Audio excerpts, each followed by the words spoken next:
Alright, I've been wanting to do this episode for quite a while now. Four-wheel drive. This thing is four-wheel drive. Yeah, so this is a four-wheel drive Suzuki Swift. It's a 2005 Suzuki Swift. It's a Japanese import. It came to New Zealand in 2015. And there's nothing particularly special about it. I mean, it's got an M15A, I believe, engine. The M15 engine is a 1.5 litre, 4-cylinder, dual overhead cam. Just a basic petrol engine. Mark has come to the rescue once again and given me some access to a wicked piece of little land that's going to test this four-wheel drive system minorly. We're not going to go too extreme. Why is it four-wheel drive? Why are there Suzuki Swifts that are four-wheel drive? And I guess I'll start by saying that Suzukis aren't the only little domestic commuter Japanese car that come in four-wheel drive. And then north of Japan it's quite snowy. Places like Hokkaido or even just the north of the main island of Japan, you end up with a situation where you kind of can't go to the shops and get your milk because it's snowing. But if your car's four-wheel drive, you might actually have that chance, and you just put some mud and snow tires on and you're good to go. Alright, this is going to be the fun part. We'll just go see what happens. Well, here you can see the Suzuki Swift. There's nothing too special about it. It's literally just a Suzuki Swift. I think it's running 175s. Where are we? 185, 65, 14s, all the way around. It's got a semi-fresh pair of tyres on it. They are just road-going tyres. There's nothing off-road about them. As you can see, we've got this wicked valley here. Got a support vehicle as well, which is quite nice. Thanks, Mark. So I've got an actual four-wheel drive Hilux, and to see how this and that compares is kind of somewhat what I'm here for, but we're only really going to film the Swift. I just want to see, is it really capable? I want to get some footage of this drive shaft turning it in action. It's not lifted, it doesn't have a rooftop tent, but you know, it's still four-wheel drive, so we might as well go out there and see what it's capable of and just get, I don't know, a bit more awareness out there that there are four-wheel drive Swifts. Thunderbirds are a go.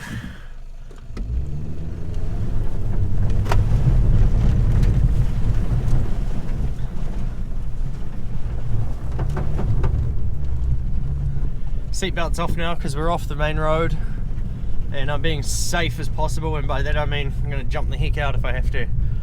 Alright, I need to start paying attention to ground clearance because we don't really have much.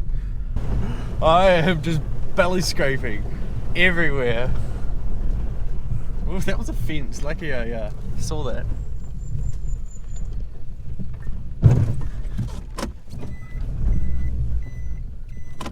We're good.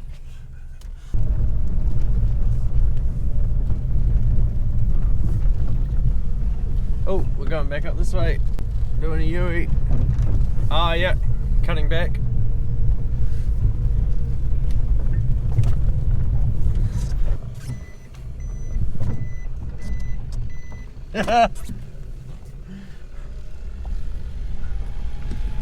Three-point turn.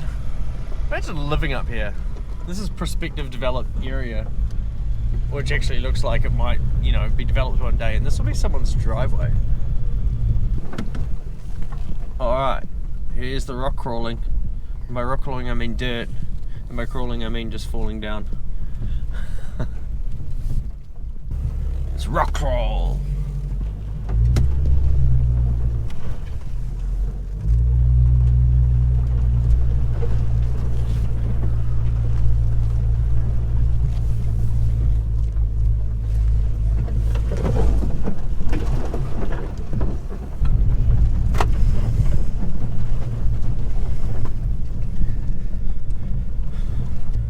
Put this in the middle of the field, get our drone shots, and I'll tell you what I think of this whole experience. Well, I've done a bit of adventuring out here on this kind of interesting terrain. It hasn't been super off-roady in the respect of mud and boulders and rocks and things like that, but realistically, I mean, I just almost took the bumper out on a small stick, so I don't think anything a bit more extreme would actually be anything this car could handle. Obviously, you know, the four-wheel drive system it has is awesome and impressive, but it's not designed to go rock crawling or... yeah, it's been pretty good. I'm pretty impressed. Overall, would I do this again? Probably not, because it's not my car.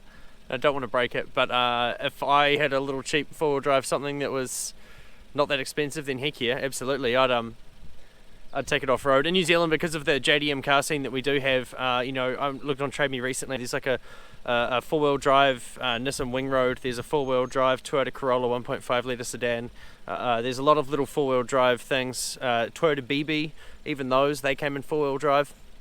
So if you can find them, they're pretty cool. One caveat with them is that you really need to watch out for rust, because they've been in the north of Japan. Most of them have quite a lot of rust underneath, but this one is a miracle worker and has absolutely none. This has been pretty fun. I've enjoyed it. It's been really interesting coming out and just kind of seeing what this thing's capable of. Admittedly, I'm not sending it as hard as, I probably should. It's probably be one of the lower viewed videos I make, because you really need to send it and do something crazy to get views these days. But you know what? I'm happy, I'm excited, and I'm stoked. I'll run you through some of the features of the car while I'm in here. It's got steering wheel controls, so I've got a volume, seek, mode, and mute, which is pretty cool. It's got an aftermarket double din head unit in there, so you've got Bluetooth connectivity and stuff like that as far as audio goes. It does have air conditioning. It's got heated seats, which is one of the telltale signs that your car came from a cold place in Japan, or was designed for a cold place in Japan. Not all of them ended up there. It's got electric windows all the way around. We have fog lights. We've got rear windscreen washer, we've got leveling headlights as well, so there is a few little things that this does have.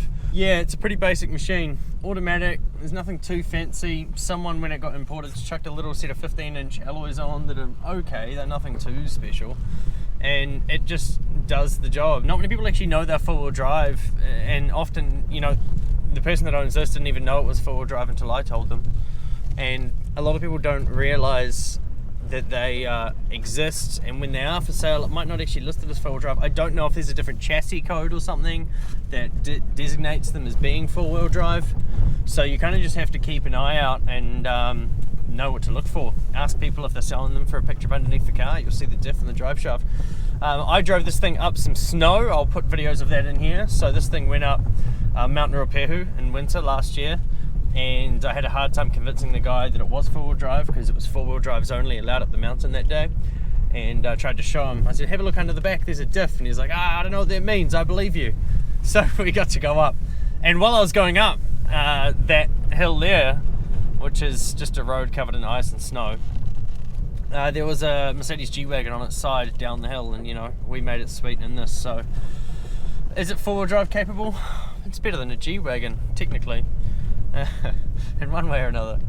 But yeah, it's just a car, and it's cool that it exists, and I'm happy that I could show this to you. And that's basically this episode of Moving Our World. If you've got any cool ideas of stuff you want to see on Moving Our World, then flick us a message, give us a comment below. If you have access to some cool stuff, and I'm accessible to you as in New Zealand at the moment, I'm not doing anything overseas just yet, then get at me and let me know. I'd love to come over and see what you've got. I've got a massive array of things lined up for the next year, really. But I'll squeeze in whatever I can, whenever I can. Like this video, it really does a whole bunch. Comment is awesome, and subscribing, obviously that's beneficial as well. Why? Liking and commenting, that's the algorithm stuff. If a video gets a whole bunch of likes and comments immediately after it's posted, then, or in the immediate hours after it's posted, then you do get quite a bit more interaction, and it gets in front of more people's faces. So that's awesome. I do want people to see these videos. I put quite a bit of effort into them. Subscribing, yeah, so I would like to make this channel into a monetized one. I've got 130 subscribers at the moment, and I thank every single one of you. It's insane to think. I imagine if I had 130 people here watching me make each video. It's mind-blowing. It's a lot of people, and I'm really, really appreciative of that. So yeah, that's it. We're going back onto the main road now, so I'm going to end this video. Thank you so much for for listening to me ramble on about this average Suzuki Swift four-wheel drive, but I do love it. See you next time on Moving Our World.